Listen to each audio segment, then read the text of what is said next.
ఒక్క చిన్న మిస్టేక్, నలుగురు స్పాట్ డెడ్. ఒకసారి ఈ వీడియో చూడండి.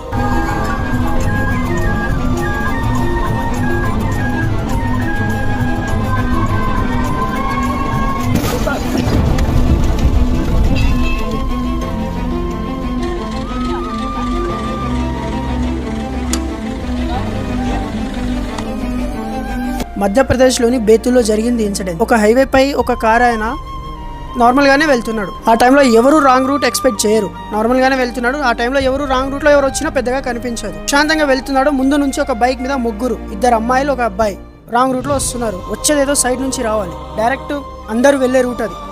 అంటే ఆల్మోస్ట్ అదే రూట్ నుంచి వెళ్తుంటాం మనం, రైట్ సైడ్ నుంచి. అందరు వెళ్ళే రూట్ నుంచి చాలా దర్జాగా స్పీడ్గా వస్తున్నాడు. ఇట్లా వెళ్ళేసరికి వాడు వచ్చి గుద్దేశాడు.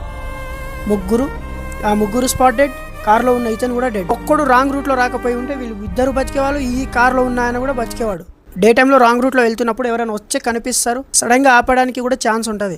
అది నైట్ టైం. అందరూ హైవే మీద స్పీడ్గానే ఉంటారు, నార్మల్గా స్పీడ్గానే ఉంటారు. స్పీడ్గా వెళ్ళడం కూడా కరెక్ట్ కాదు. ట్రాఫిక్ వాడు చలాన్ వేస్తాడనో ఏదో అని కాదు. మనం చేసే ఆ ఒక్క మిస్టేక్ లైఫ్ని ఎండ్ చేసేస్తుంది. సో కొంచెం సేపు ఆలోచిస్తే అన్నీ సాఫీగా అయిపోతుంది. దాంట్లో పెద్దగా తప్పేం ఉండదు.